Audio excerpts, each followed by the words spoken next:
নমস্কার, শুভ দুপুর সবাইকে। রাউত ব্লগ চ্যানেলে আপনাদের অনেক অনেক স্বাগতম। ভালো আছেন তো সবাই? কমেন্ট করে জানাবেন কিন্তু কেমন আছেন। আর আজকে হচ্ছে 2রা এপ্রিল, মঙ্গলবার। এখন বাজে দুপুর 1টা। এখন থেকে আমার এই ব্লগটা শুরু করলাম। 1টা থেকে ব্লগটা শুরু করার কারণ, বাড়ির যা কিছু কাজকর্ম ছিল সেগুলো সম্পূর্ণ করে নিয়েছি। তারপর নিরিবিলিতে শান্তিভাবে বসেছি ব্লগটা বানাতে, আপনাদের সাথে গল্প করতে, কথা বলতে। আর আজকে সন্ধ্যা 6টা থেকে রাত্রি 11টা, সাড়ে 11টা পর্যন্ত আমি একা আছি। আজকে আমার একা থাকার কারণ হচ্ছে, আমার বর গিয়েছে মনসা মেলাতে। আমাদের বাড়ির সামনে, একদম সামনে না, আধা ঘন্টা থেকে 45 মিনিট লাগে বাইকে যেতে। তো ওই মেলাতেও গিয়েছে। ওই মেলাতে যাওয়ার কারণ পুজো দিতে বা মেলা দেখতে নয়, ওখানে মেলাতে আমার বাবা দোকান দিয়েছে, তো ওখানে বাবাকে একটু সাহায্য করার জন্য গিয়েছে। যেহেতু মেলায় গিয়েছে তো আসতে একটু রাত্রি হবে, আর সেই জন্য আমি রান্নাবান্না করে বসেছি। তো বিশাল কিছু রান্নাবান্না হয়নি, বেশি কিছু তো রান্নাবান্না করিনি, যেহেতু আমি একা খাবো। তো শুধু আলু সেদ্ধ ভাত ফুটিয়েছি, বাড়ির কাজকর্ম করেছি, সমস্ত কিছু পরিষ্কার পরিচ্ছন্ন করে নিরিবিলিতে ভিডিওটা বানাতে বসেছি। তাই 1টা বেজে গেল। আর অনেকে হয়তো জানেন যে কোথায় মেলাটা হচ্ছে। যারা জানেন না তাদের জন্য বলছি, মেলাটা হচ্ছে পশ্চিম মেদিনীপুর জেলার খড়গপুর লোকাল থানার অন্তর্গত একটি জায়গা হচ্ছে জগপুর। ওখানে মা মনসা দেবীর মন্দির আছে। তো ওখানের মনসা মা খুব জাগ্রত। প্রত্যেক বছর চৈত্র মাসের 3য় মঙ্গলবার এই মেলাটি অনুষ্ঠিত হয়। তো প্রচুর দোকানপত্র আসে, বিভিন্ন প্রান্তের মানুষজন আসেন পুজো দিতে। মেলা দেখতে বিভিন্ন দূর দূরান্ত থেকে মানুষজন কমই আসেন, পুজো দিতে আসেন। যাদের মনোবাসনা পূর্ণ হয়েছে বা কোনো বাসনা নিয়ে আসেন, তারা পুজো দিতে আসেন। দূর দূরান্ত থেকে বলছি কেননা, বিভিন্ন জেলা থেকে মানুষ আসেন। কোথায় সেই বাঁকুড়া, পুরুলিয়া, বীরভূম, এই সমস্ত জায়গা থেকেই মানুষজন আসেন। আর এটা আমরা জানতে পারি কিভাবে, যখন প্রসাদ বিতরণ হয়, তো তখন নামগুলো যখন বলা হয় যে এই জায়গার এই নামের, তখনই জানতে পারি, নাহলে তো জানা সম্ভব নয়। তাছাড়া প্রত্যেক শনি মঙ্গলবার ওখানে তো পুজো হয়। যখন আমরা পুজো দিতে যাই তখনও দেখিবে যে বিভিন্ন দূর দূরান্ত থেকে মানুষ আসেন ওখানে পুজো দিতে। তো ওই মেলাতেই গিয়েছে আর কি আমার বর গিয়েছে আমার বাবাকে সাহায্য করার জন্য। বাবা গিয়েছে দোকান নিয়ে, বাবা চারা ব্যবসা আছে। তো এই জন্যই আমি আজকে সন্ধ্যা থেকে রাত্রি 11টা, সাড়ে 11টা পর্যন্ত মোটামুটি একাই থাকবো। হয়তো 9টা, সাড়ে 9টা বা 10টা পর্যন্ত বেচাকেনা চলবে, তারপর চলে আসবে।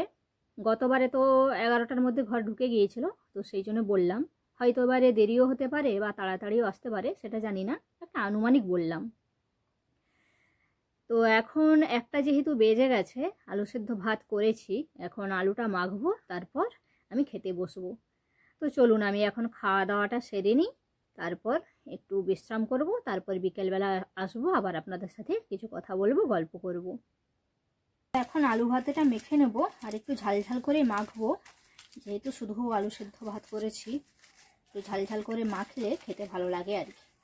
তো চলুন আলুটা এখন মাখি।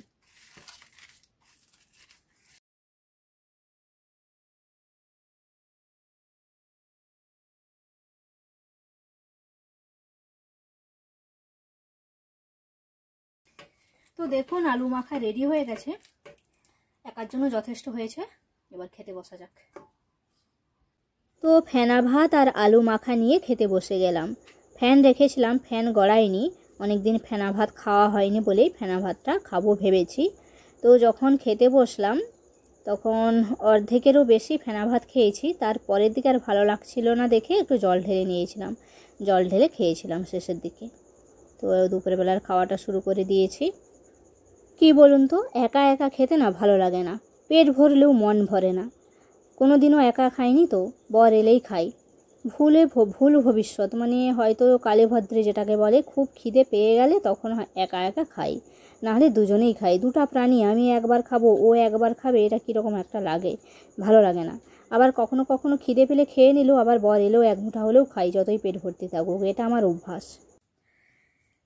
তো আবার চলে এলাম আপনাদের সাথে কথা বলতে, গল্প করতে। তো দুপুরবেলায় দেখেছিলেন যে ফেনা ভাত আর আলু সেদ্ধ খেয়েছিলাম। তো খাওয়া দাওয়ার পর একটু বিশ্রাম করেছিলাম, মানে একটু শুয়ে পড়েছিলাম পাখার তলায়, তখন ঘুম ধরে গিয়েছে। তো তারপর বরমশাইকে একটু ফোন করে জানলাম যে আসতে কত দেরি হবে। তো বলল যে না, এবারে দেরি হবে না, তাড়াতাড়ি চলে আসবো। তো যেহেতু তাড়াতাড়ি আসবে বলল, সেই জন্য তাড়াতাড়ি ভাতটা রান্না করে নিলাম। কেননা রান্না করে সন্ধ্যা দিয়ে এই যে সাজুগুজু করে এখন আবার একটু বসলাম আপনাদের সাথে গল্প করতে।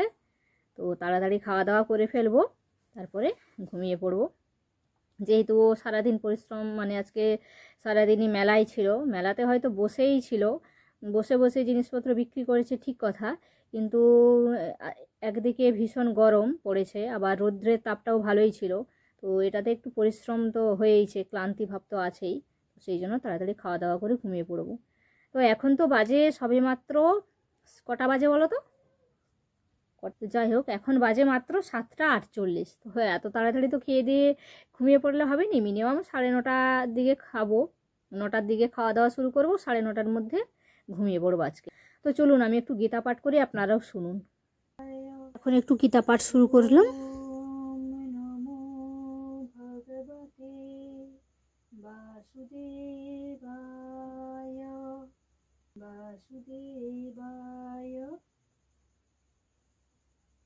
আমার অনেকটা পড়া হয়ে গেছে, প্রথম অধ্যায়, দ্বিতীয় অধ্যায়, তৃতীয় অধ্যায় হয়ে গেছে। এটা হচ্ছে অষ্টম অধ্যায় চলছে মনে হয়, অক্ষয় ব্রহ্মযোগ। অষ্টম অধ্যায়।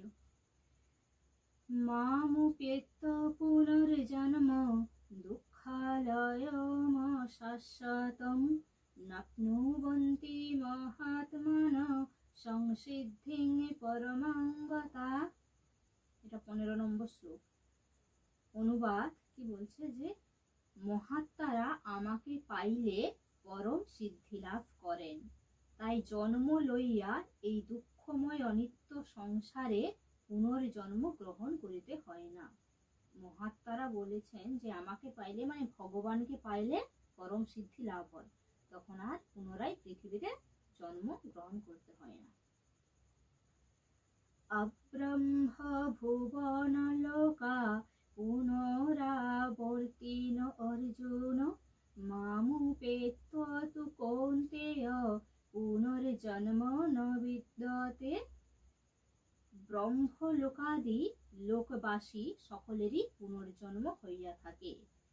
আচ্ছা, এটা ভগবান শ্রীকৃষ্ণ অর্জুনকে বলছেন যে ব্রহ্মলোকে যারা বসবাস করেন সেই লোকে বসবাসকারী সকলেরই পুনর্জন্ম হইয়া থাকে, কিন্তু আমাকে পাইলে অর্থাৎ ভগবানকে পাইলে তাহাকে আর পুনর্জন্ম লইতে হয় না। সহস্র যুগ পর্যন্ত মহর্ষদ ব্রহ্মণ বিদু রাত্রি যুগ সহস্রান্তাং তেহ তেহ রাত্র বিদো জনা অব্যক্ত দক্তয় সর্বা প্রভবন্ত রাগমে। 17 নম্বর শ্লোক। অনুবাদে কি বলা হয়েছে যে 1000 দিব্য যুগে ব্রহ্মার এক দিন বা এক রাত্রি হয়। এক যুগ সমান 12 বছর, তাহলে 1000 দিব্য যুগ। 1000 দিব্য যুগ মানে এবার কত হিসাব করো, তাহলে 1000 দিব্য যুগ হলে ব্রহ্মার এক দিন বা এক রাত্রি হয়। ইহা যিনি জানেন তাহারই দিন ও রাত্রির প্রকৃত জ্ঞান আছে। অষ্টম অধ্যায়ের 10টা মাত্র শ্লোক বাকি ছিল আমার পড়তে। তো অষ্টম অধ্যায়টা পড়ে সমাপ্ত করলাম, আগামীকাল নবম অধ্যায় শুরু করব। তো এখন গীতা পাঠ হয়ে গেছে, এবার উঠে পড়লাম। তো এবার চলুন আপনাদেরকে দেখিয়ে দিই কি রান্নাটা করেছি। তো এই যে দেখুন, বড়া ভেজে ঝোল রান্না করেছি, আলু দিয়ে একটু লাল লাল করে, আর টমেটো দুটো ছিল দিয়েছি, আর 3টা বড়া ভাজা রেখেছি। 3টা ঝোলে দিয়েছি আর 3টা বড়া ভাজা রেখেছি ভাতের সাথে খাওয়ার জন্য। তো গীতা পাঠ করা হয়ে গেছে, আর কি রান্না বান্না করেছি সেটাও আপনাদের দেখিয়ে দিলাম। তো এরপর খাওয়া দাওয়া শুরু করব, আর আধা ঘন্টা পরে, এখন বাজে মাত্র 8:15। তো আজকে সারাদিন আমি শুয়ে বসেই কাটালাম বলতে গেলে। তো আজকে সারাদিন আমি শুধু কি করলাম না, সকালবেলার কাজকর্ম করলাম, একটু আলু সেদ্ধ ভাত ফোটালাম, তারপর খাওয়া দাওয়া করে ঘুমিয়ে পড়লাম। তারপর আবার বিকেলের কাজ করলাম, আবার বিকেলবেলায় রান্নাবান্না করলাম, সন্ধ্যা দিলাম, গীতা পাঠ করলাম, তারপরে এই যে খাওয়া দাওয়া করব। তো আজকে সারাটা দিন একা একা ঘরের মধ্যে এভাবেই কাটালাম। তো চলুন এরপরে খাওয়া দাওয়া শুরু করব। তো ভিডিওটা আজ আমি এখন এখানেই শেষ করছি। শুভরাত্রি, সবাই ভালো থাকবেন, সুস্থ থাকবেন, রাধে রাধে।